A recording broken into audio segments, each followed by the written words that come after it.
church in Philadelphia, ventured out and started their own church.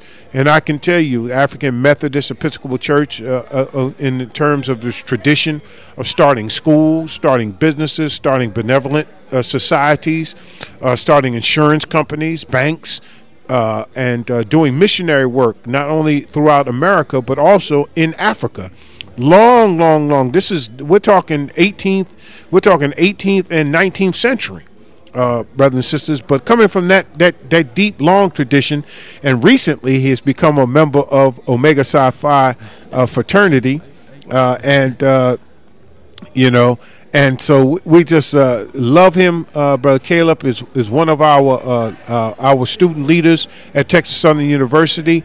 And what is your classification now, Brother Caleb? I'm a senior. You're a senior now? See the light at the end of the tunnel. I'm almost out of there. All right. So what is your major?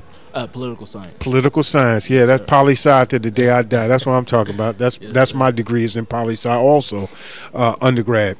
That being said, have you taken the LSATs? Are you going to law school? I'm going to law school. I haven't taken the LSAT yet. So probably in the fall of 2019, I'll be preparing for law school.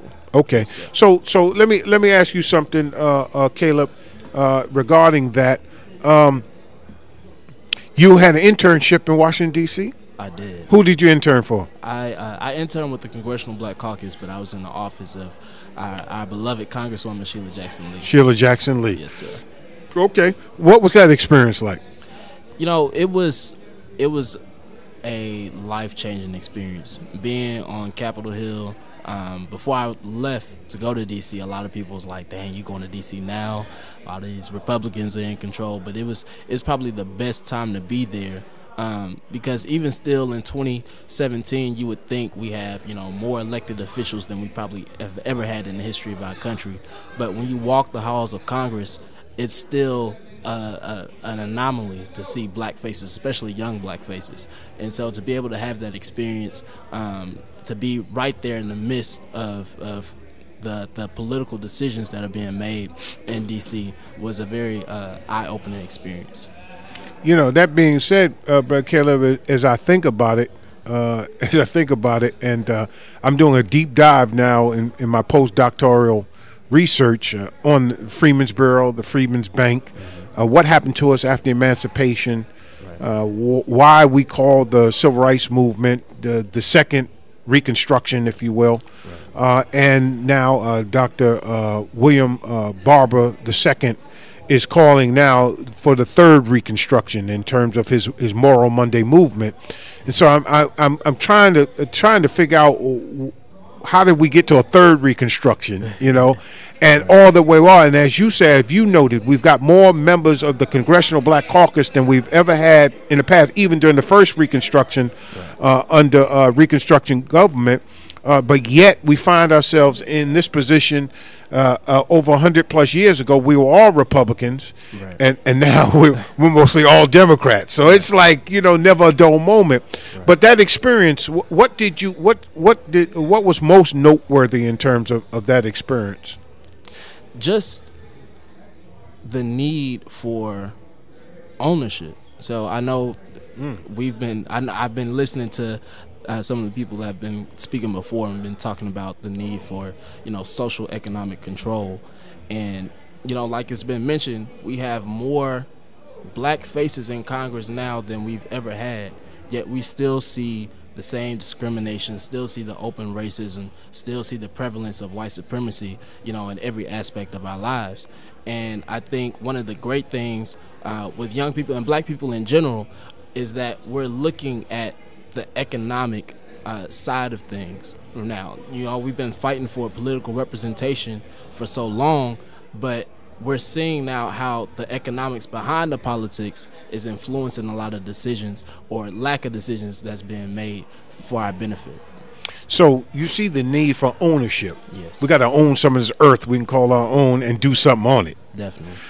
Feed, clothing, and sheltering ourselves, trade and commerce within ourselves and among the nations of the earth, because we're in a global economy now. Facts. Have you seen any part of the law that you want to particularly study or focus on? So one thing that has been of particular interest to me is education. I feel like education is so crucial for our uplift and for advancing opportunities for young people and for generations to come. And it was a report that came out just a couple of days ago that said that we're spending over $250 million a day on our defense spending. And I just sat there and I thought about like what a difference could be made if that amount of money was spent towards education, towards opening doors for people that have been throughout history the doors have been closed or have been shut. And so addressing education policy, right now we have Betsy DeVos as our Secretary of Education, and we're pushing school choice. But many times people that look like you and I are not offered the same opportunities that are offered to the whites and other minorities. And so opening doors through education policy, adequate funding for historically black and Hispanic neighborhoods and communities and schools, I think is one of the greatest things that will bring about change in our communities. All right.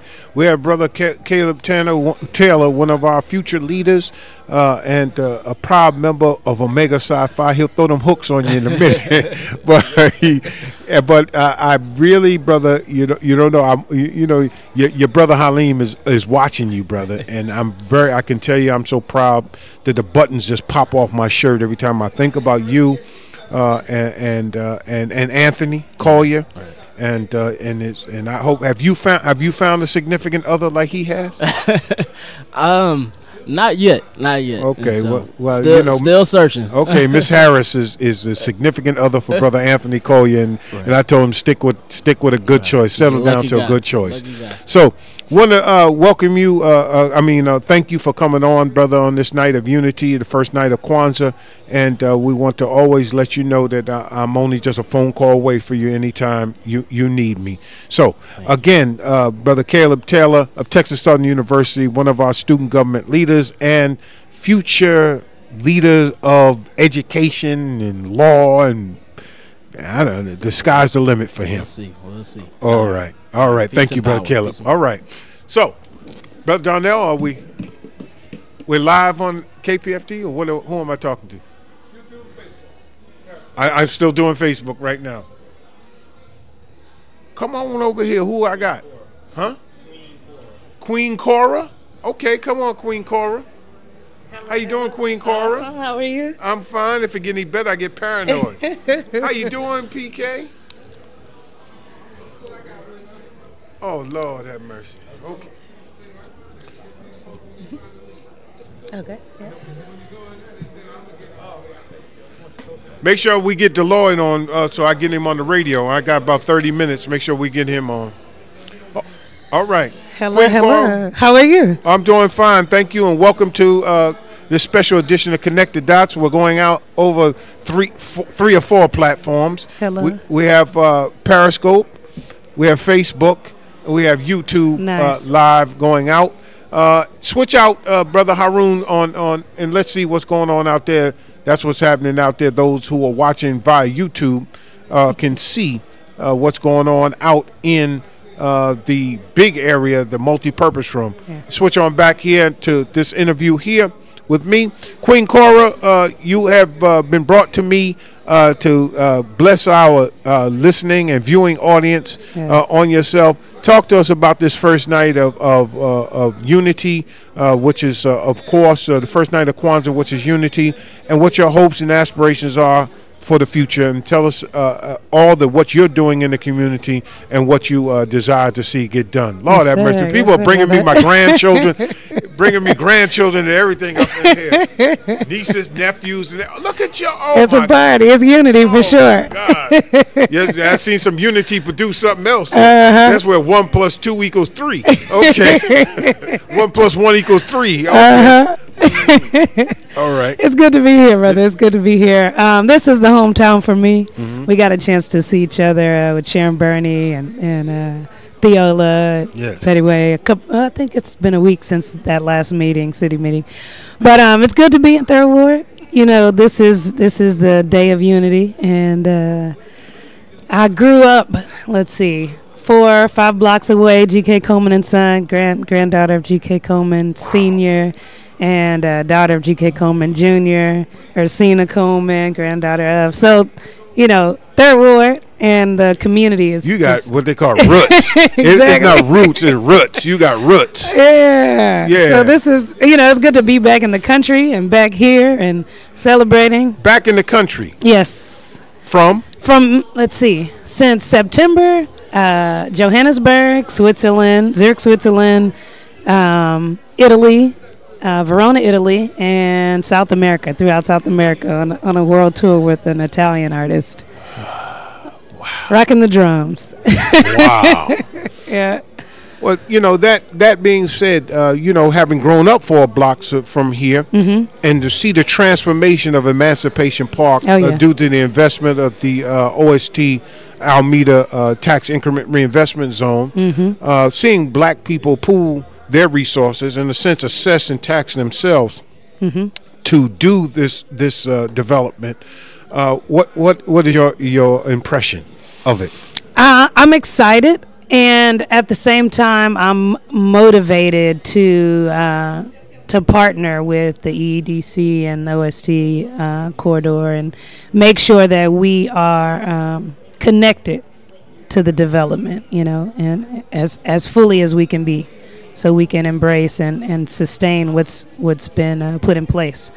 So I actually am housed across the street because I started a construction company in the midst of this tour, and I'm taking shipping containers and repurposing them for. That's right. Residential. I knew it was something. Yeah, I remember that. I remember you standing up. Yeah. You in the meeting. You made an announcement at the Southeast Management District meeting. Yes. Yeah. Okay. So we need to talk. Yeah. Because I've seen those containers. A lot of people would, you know, they'd have an aversion to them, but I've seen those containers so jazzed out. Let me tell you. That you wouldn't be able to. And then literally, they probably could survive a nuclear blast. They absolutely, like, no more washing away. To put that much energy into your business or your home or, you know, recreational space if it's your man cave or, you know, whatever, and to lose it because of weather conditions is devastating. You know, we're dealing with that from Harvey. So, yeah, solid steel, it's already come across, you know, treacherous waters. Oh, yeah. To survive, and then we outfit it, you know, customize and make it amazing. That's right, Queen Yeah, That's right. Oh, my goodness. So it's limitless in what we can do. That's absolutely beautiful. Yeah. Well, we want to thank you for coming on. We got a whole lineup of people we're trying to get on right quick, but Certainly. we want to let you know that I give you my card. Let's stay in touch. Let's Absolutely. get together and let's make 2018 that year that we've all been kind of talking about, you know, dreaming about, thinking about. Yeah. And now let's be about it. Absolutely. You agree? Great to be on. All right. Thank you. All right, crew. Later, you got everybody. She said she said later. Peace. And we mean not much later, but sooner or later. Later. More sooner than later. Thank you, Queen Cora. Thank you for having me. All right. So we got coming up right now. We got my brother, writer, associate editor of the Forward Times newspaper, but also city councilman of the great city of Missouri City, Texas, the Show Me City. He is my brother, my friend, a fellow struggler. This man he proves that the pen is mightier than the sword, but he don't mind pulling out a sword on you every once in a while. Of course, our brother Jeff Boney, Real Talk.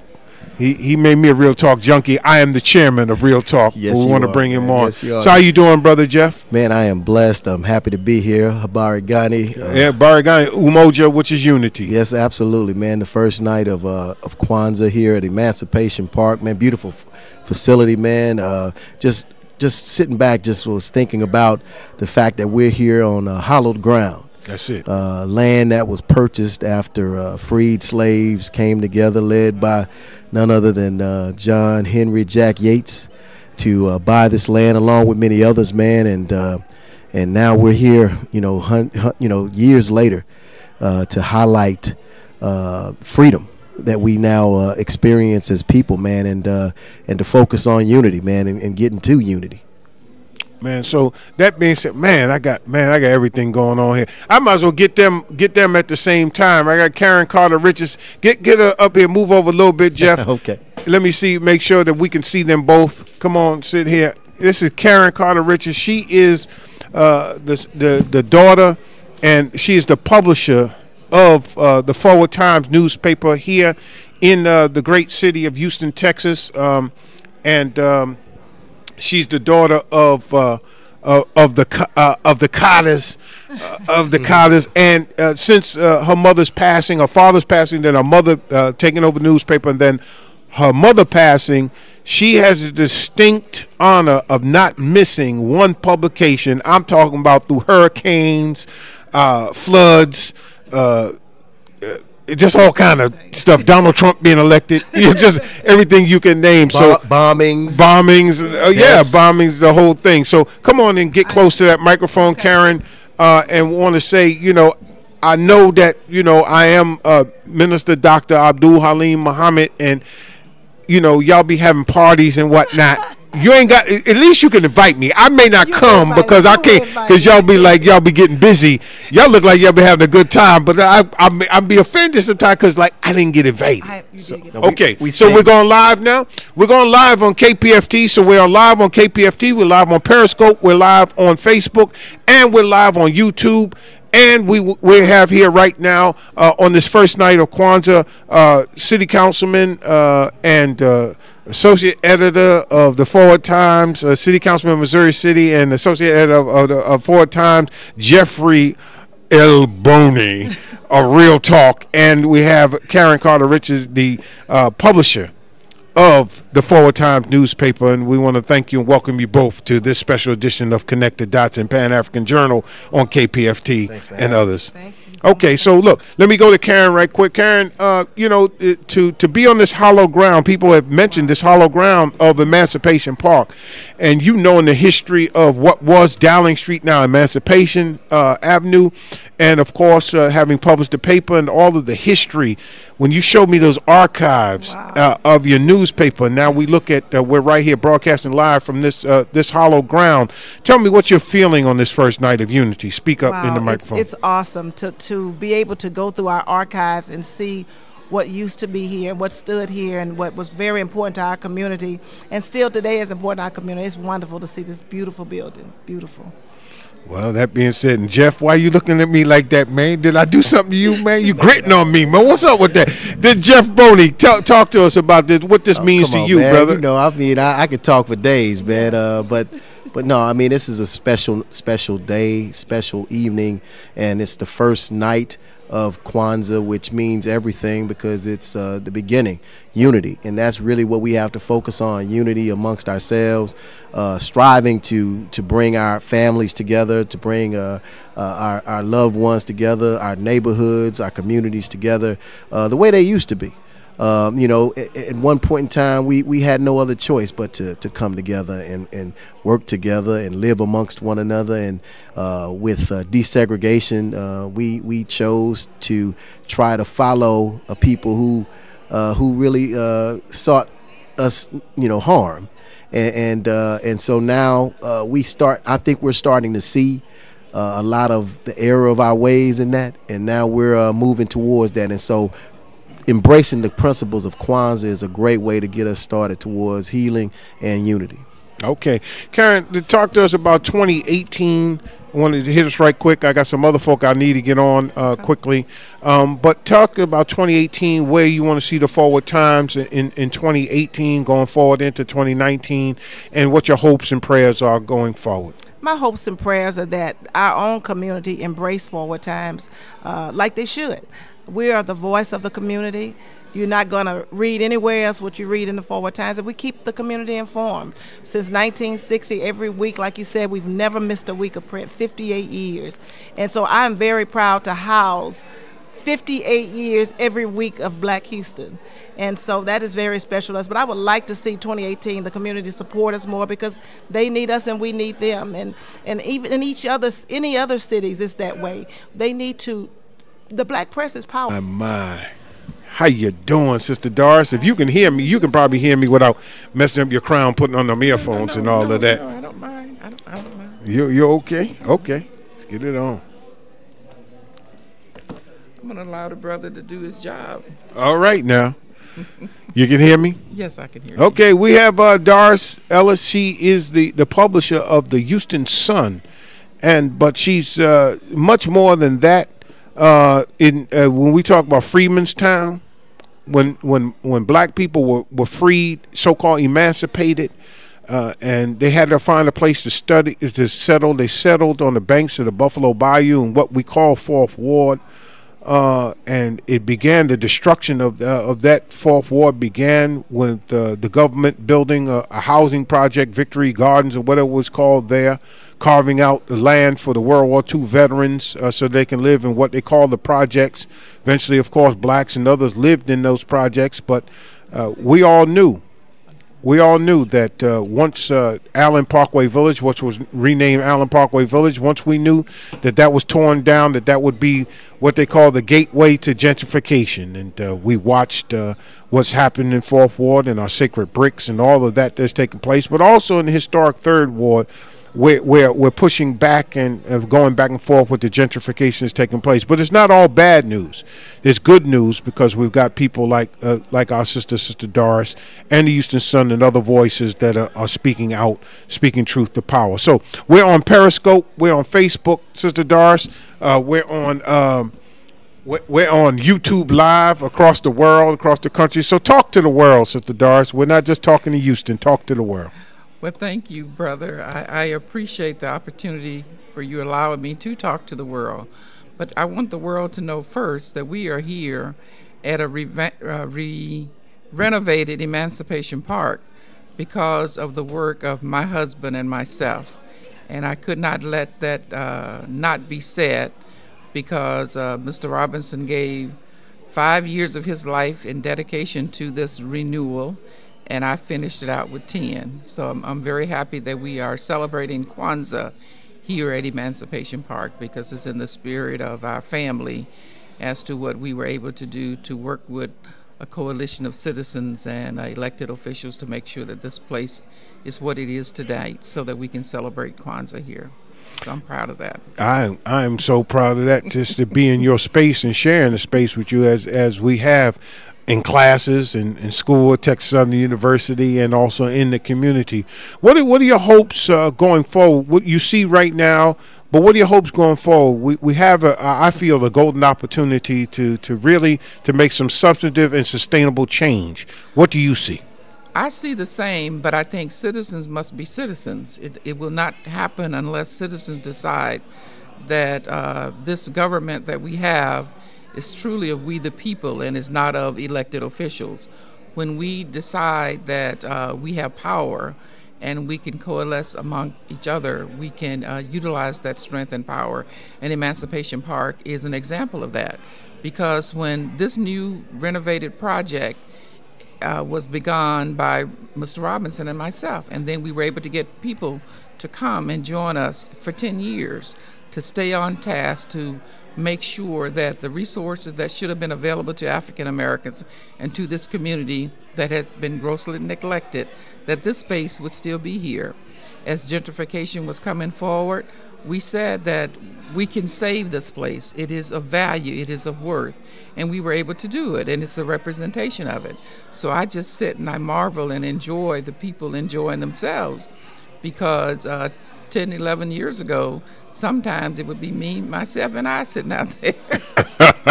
I know the feeling.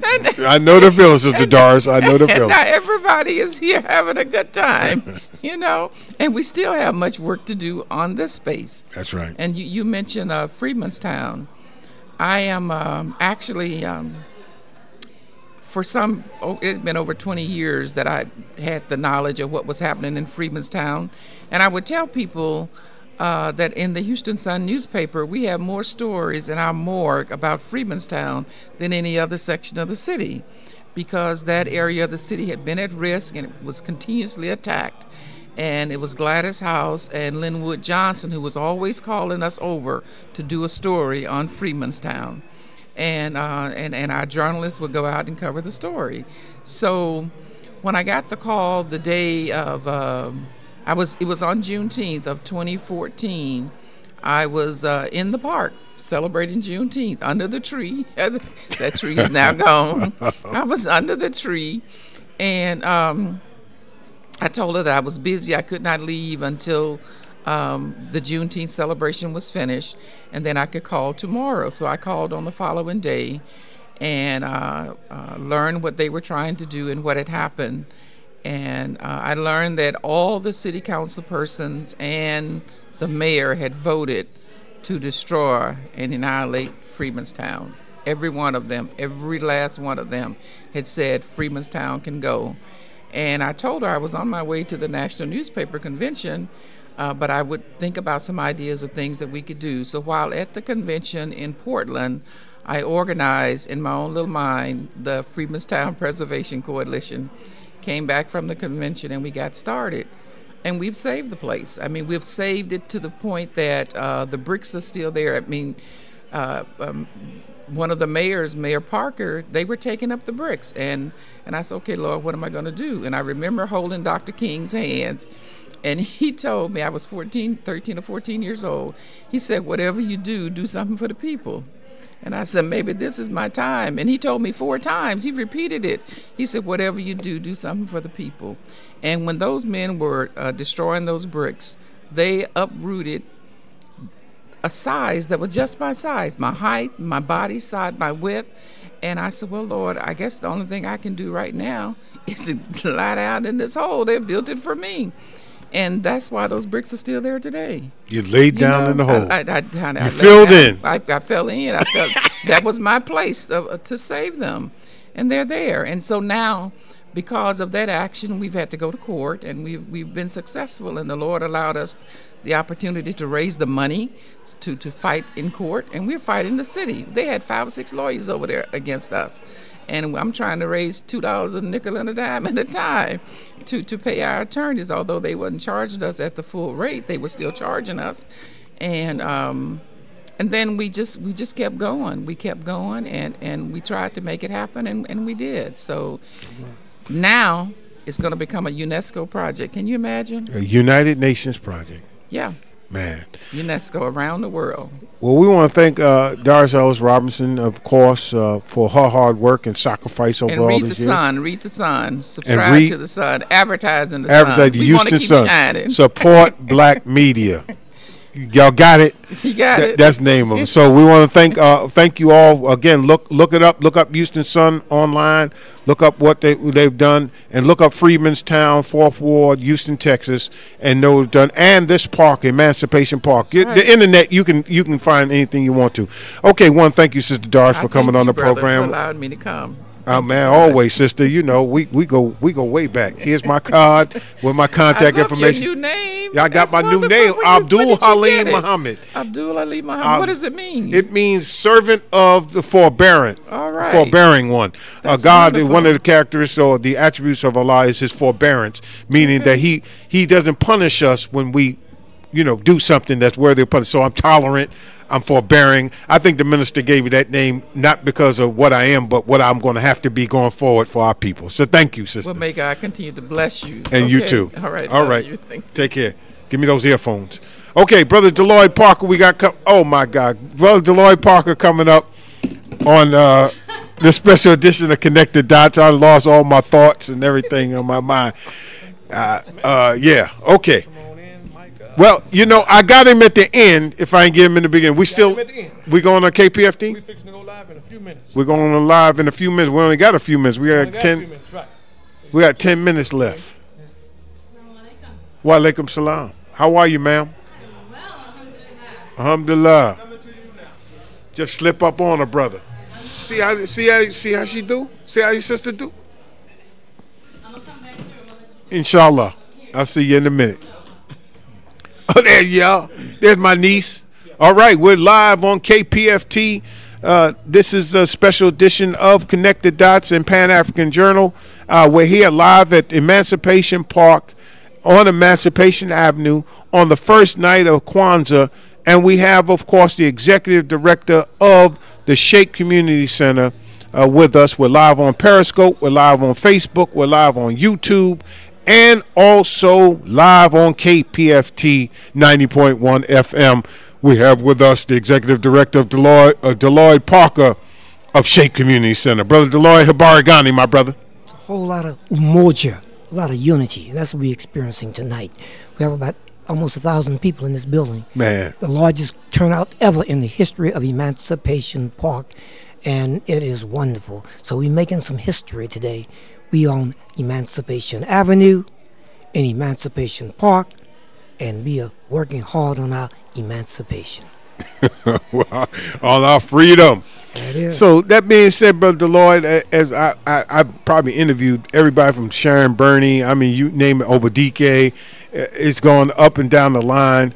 And many people have, Michelle Barnes of the Artist Collective and others. And we remember the days. This is the 50th anniversary of us celebrating or observing Kwanzaa in the city of Houston. I remember 30 plus years ago going to the Shape Community Center and literally on a rainy night or during Kwanzaa, seeing us collect water in those buckets as we did what we did over there on Live Oak. And I to see this, to be in this $33 million literally beautification of our community in Emancipation Park, brother, to be here with you is a complete honor. And that old jazz song, "What a Difference a Day Makes," is really true. So what are your impressions right now, brother, and what are your hopes going forward as we go through the next 6 days of Kwanzaa making 7? Well, first of all, we can celebrate all we want to, but I'm excited about making the remainder of the year practicing Kwanzaa every day throughout the year, because that's more important. We can celebrate and can have 10,000 people here, but if we go out and act the fool after we celebrate, we're in worse shape than we started. So my goal is to do all I can do to celebrate unity in my family, self-determination, collective work and responsibility, cooperative economics, have a clearly defined purpose, and have some serious creativity, and have a whole hell of a lot of faith. And that's what I'm working on right now. That's what we're working on. So all the people, this is a reunion, man. You have people from everywhere, all over the city in this place tonight. People I haven't seen in years. So the first day of Kwanzaa is like unity. It's like umoja. All these folk come together, and we come together in unity, no fussing, no fighting, no arguing, no backbiting. Everybody is in pure, perfect, and whole unity. And I'm excited about that. So we got a lot of work to do, Minister Robert. And I'm sorry, Minister Halim. Yeah, that's all right, man. You keep that look, brother. It's been a long time. I still answer to Robert every once in a while. Somebody said Robert. I said, yeah. I'm going to honor. If Minister Farrakhan gave you that name, I'm going to do justice to him. Abdul Halim Mohammed. I'm going to give, and I got to put that PhD at the end of it, because you are a PhD. You are a doctor now. And I've seen you go through all those developmental stages of your life. It's amazing. I saw you when you first came to Houston, and when you evolved and you evolved and you evolved, and you got your master's, and then you got your PhD. And I was there, man. I saw all that. So I've seen your growth and development through many Kwanzaas, brother, many Kwanzaas. And the thing that's so wonderful about it, brother, you don't hoard it. You share it with the world. And that's what excites me about it, So again, Kwanzaa is here for us to celebrate, but equally as important, in fact, more important, is here for us to practice the 7 principles. And that's what we're doing tonight. And we're gonna be, at the at Shape Center. What night we're gonna celebrate your night on the? We're celebrating the local organized committee, Justice or Else, and Mars 45 and MUI. We're doing collective work and responsibility. So it's a Thursday night. We'll be at Shape on Alameda. And also, if you want to know all of the various locations and nights of Kwanzaa, go to shape.org, www.shape.org, and you will be able to hear or be able to find out where we'll be and what we're doing going forward. And then, of course, tomorrow afternoon at 3 o'clock, you can tune in to Connect the Dots, and we'll be running it down all of what's going on in the city of H-Town, Houston, and also in Galveston. We don't want to forget our sister in Galveston, because that is actually where Major Granger or General Granger landed with the troops to read the Emancipation Proclamation on June 19th, 1865. So it's a lot of history, man. We're walking, talking history, and we're making history. And in fact, we're going to write our history through our unity. That's Go right. ahead. And you know, Dr. Thomas Freeman was here tonight. Yeah, I saw him. He and his wife, beautiful wife. 98 years young. He's 98 years. His wife is 97, and both of them are of clear mind and clear conscience. You know, they were here tonight. In fact, they're talking to some people now. But Dr. Freeman was here. The first Kwanzaa we celebrated in the city of Houston was at Dr. Freeman's house across the street from Narbis on Southmore. Wow. That's right. He allowed us to use his house to celebrate Kwanzaa 50 years ago.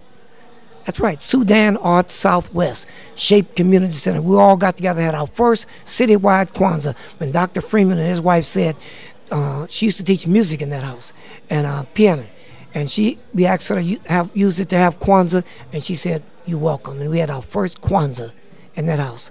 That's right. And he was here tonight. So we recognize him on tonight, because had it not been for what he did almost 50 years ago, we would not have a Kwanzaa celebration to celebrate today in Houston. So I just want to let you know there's a lot of history in this building tonight. It is, brother. And I'm excited about it. And, you know, Shape Center just celebrated our 48th anniversary. You know, we've been 48 years, and golly, and I'm 70 years old. Yeah. I'm and we had a roast and toast, didn't we? Yeah, we roasted, and I'm still toasting. Oh, yeah. But it was good, and I'm excited about it. And so we want people to continue to follow the Nights of Kwanzaa. Look on our website, www.shape.org, and check out information and see where Kwanzaa is going to be every night throughout the week. And we are blessed. It was supposed to rain a lot today, but it didn't rain that much. No. And look, not on this night. Not on this night. I'm serious. I was looking at the news. I said, I didn't worry about it. Well, I mean, when they say 70% chance of rain, it's a 30% it's not going to rain, and that's our Creator controls all rain, hail, snow, and earthquakes. So we're not really worried about that. Whatever He wills, it comes about. So we got Deloyd Parker again. I want to thank him for coming on Shape Community Center. He's been a long time friend. We've been in so much, and so KPFT listening audience, we want to thank you for tuning in, and Akua, thank you for holding it down at Base 1 there at the little radio station at Could. We're going off live here at Emancipation Park. We'll go out and enjoy the rest of the festivities here at the Emancipation Park on Emancipation Avenue on this first night of Kwanzaa. And once again, Deloyd Parker was very instrumental. He's part of the Operational Unity Network that helped organize ourselves even before the Million Man March. We mobilized, we organized 6 organizations that came together, and we worked together in what is called Operational Unity. Not talking it, but being about it. And again, my longtime friend, Brother Deloyd Parker, the Executive Director of Shape Community Center, and we want to thank him for coming on this special edition and closing out this special edition of Connect the Dots and Pan-African Journal right here in Houston, Texas. Peace. Peace. Okay, listening audience and viewing audience, we're going to wrap this up. We're going to thank our technical team made up of Double O Donnell and, of course, his son Haroon Muhammad for making this possible. We've broadcast live on Periscope. We broadcast live on Facebook. We were on YouTube live. And also we broadcast live over the airwaves of KPFT 90.1 FM Houston. There's so many people that passed by the door that waved at me and talked to me. I mean, we're in a room isolated because we wanted to be away from all of the noise. But I can say to you, and I want to say to the world, really, from here in Houston, Texas, the people that you've seen that I've had on it, in your particular city, ask yourself the question, what relationships do you have with the people in your city that may be nationalists, Pan-Africanists, may be politicians, could be of the bourgeoisie class, if you want, could be part of the boule, could be part of fraternities and sororities of different religions, could be Sunni Muslim, could be people who don't necessarily practice a religion, could be newspaper publishers, could be politicians. What is your relationship with them? And do you have a genuine relationship with them? And if we're really going to promote unity, what does unity look like? We hope tonight that we've given you a view of what unity really looks like. and the practice of it in its realness, a genuine care for the feelings of other people, and recognizing their accomplishments, recognizing others' accomplishments doesn't take away anything from you, and people respecting you for who you are and whose you are, and yet giving you space to be who you are and whose you are, at the same time you doing the same for them. And so this is our hope in showing you this first night of Kwanzaa and broadcasting it live to the world on Facebook and on Periscope and, of course, YouTube. And again, this is, I don't know how many years we've done this, Brother Darnell. I really have no idea how many years we have done this. But I want to say a special shout out to my brothers and sisters in the Nation of Islam, to all who are out there in the community, regardless of your creed, class, or color. Know that this is the time of the raising of the dead, the resurrection of the dead, and the resurrection of the righteous. And in this day and time, if the people of consciousness and goodwill don't get up and go to work and seek freedom, justice, and equality, then we will only be we will join the dustbin of history. We'll be found in the dustbin of history as being those who had an opportunity to make some substantive changes in our world, but failed to do so out of fear or some other impediment. So don't let fear or hatred or ignorance stop you from doing what you're doing. Stand up, straighten up, clean up, and do the things that are necessary in order to move humanity forward. That being said, we want to sign off now from Emancipation Park in Houston, Texas. We want to thank you for tuning in to both Periscope, Facebook, and, of course, to YouTube Live. And until next time and next year on this special edition of Connected Dots and Pan-African Journal, I, Brother Dr. Abdul Halim Muhammad, want to greet you in peace. Assalamu alaikum.